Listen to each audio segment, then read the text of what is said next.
So I got a call in February of 2021 from one of my staff members that comes in early in the morning, about 7 o'clock, and she tried to log in and she couldn't log in. And there was a message that said that we had been hacked fundamentally.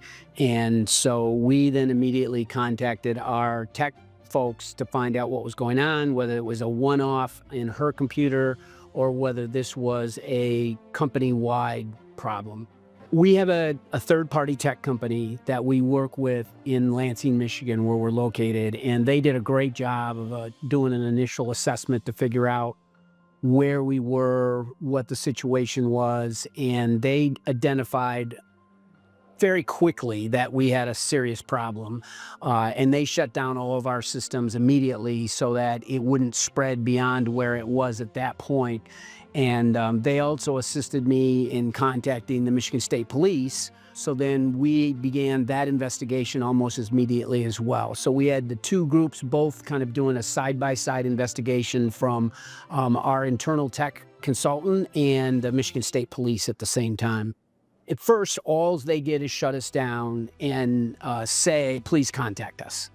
I was relatively new to the agency. I was only in my second year, and we had so many institutional problems that I really hadn't gotten into the tech side of it to even know what we had and what we didn't have in terms of the support and the systems and the backup systems.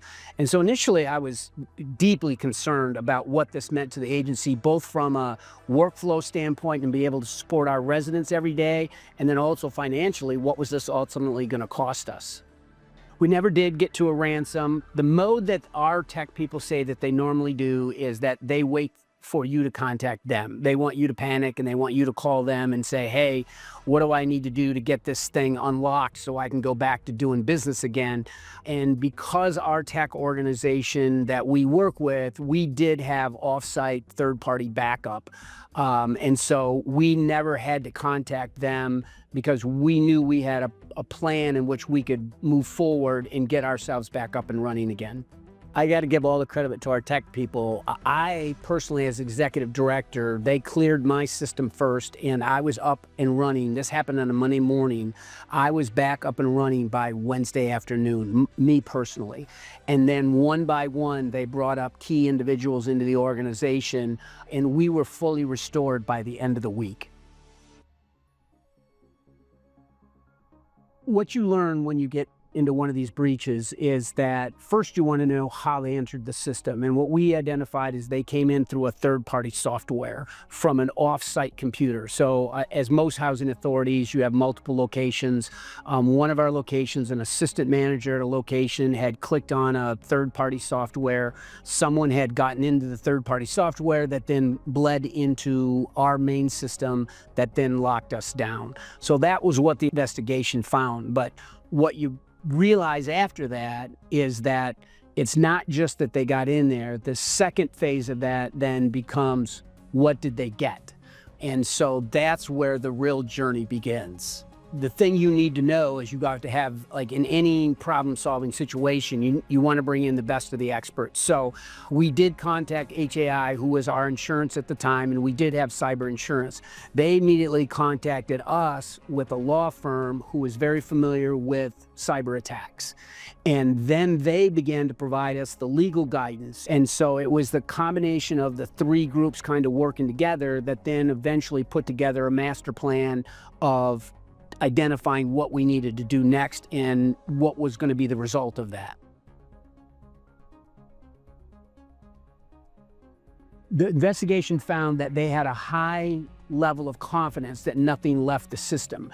And from that, then the legal folks said that we think you're okay in terms of your reporting, because if something does leave the system, the cost of the breach goes up exponentially, because now you have to contact all of your subscribers, anybody that even applied for housing, and we're a perfect target, meaning housing authorities. We gather into our databases some of the most significant data that cyber criminals want: social security numbers, incomes, addresses, licenses for identity theft. I mean, we have it all. We are a gold mine to a cyber threat.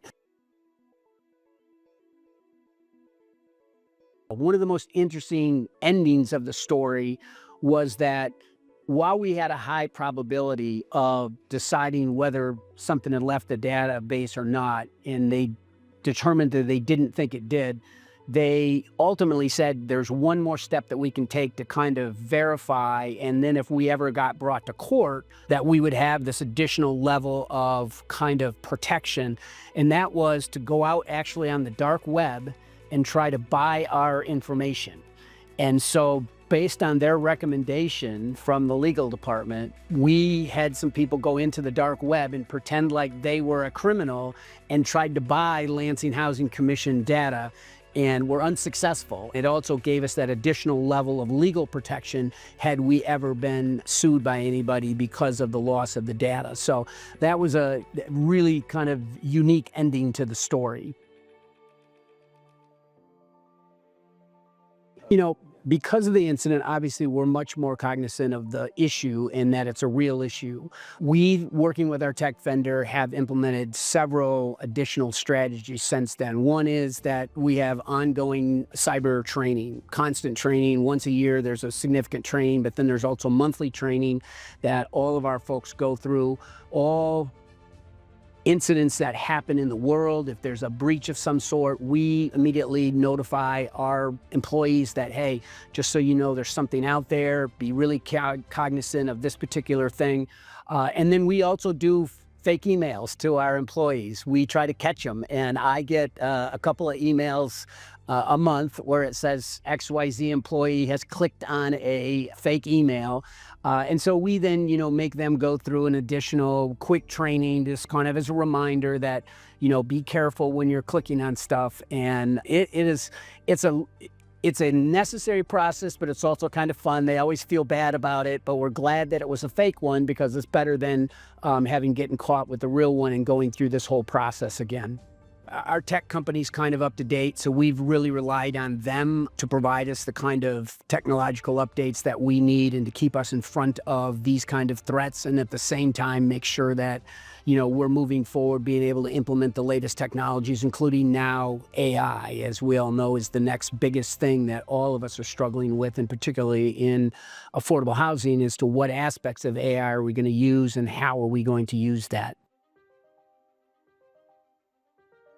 Why I would say housing authorities really need to get cyber insurance is that as AI comes on, these threats that used to be at a certain level are now going 10x. AI has just elevated the risk of a cyber breach exponentially. And so not having insurance and being able to do this, we used all of our insurance proceeds. We had a $100,000 policy and we burned through that. You wouldn't think that you could do that that quickly, but it's expensive to bring yourself back online and to do the investigations that you need to save yourself from having to spend literally hundreds of additional thousands of dollars in notifications and some of the other stuff that I mentioned earlier.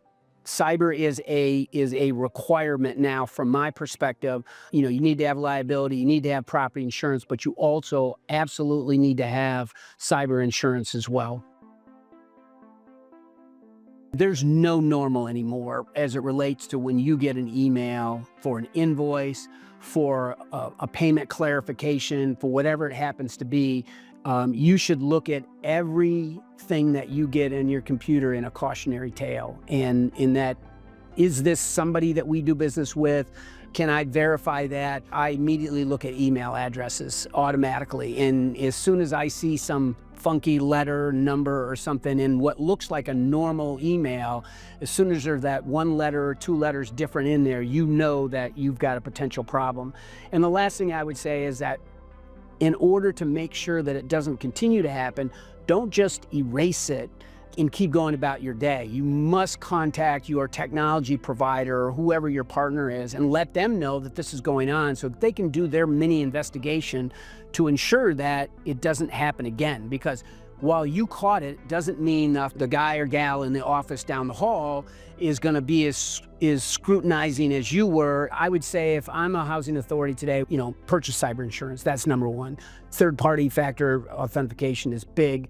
Report every incident, every kind of scam-looking email that you get, and then education with your staff all the time. Make sure they understand that this is a significant threat and that we need to be on guard every day as it relates to the attempt on your organization to extract your data.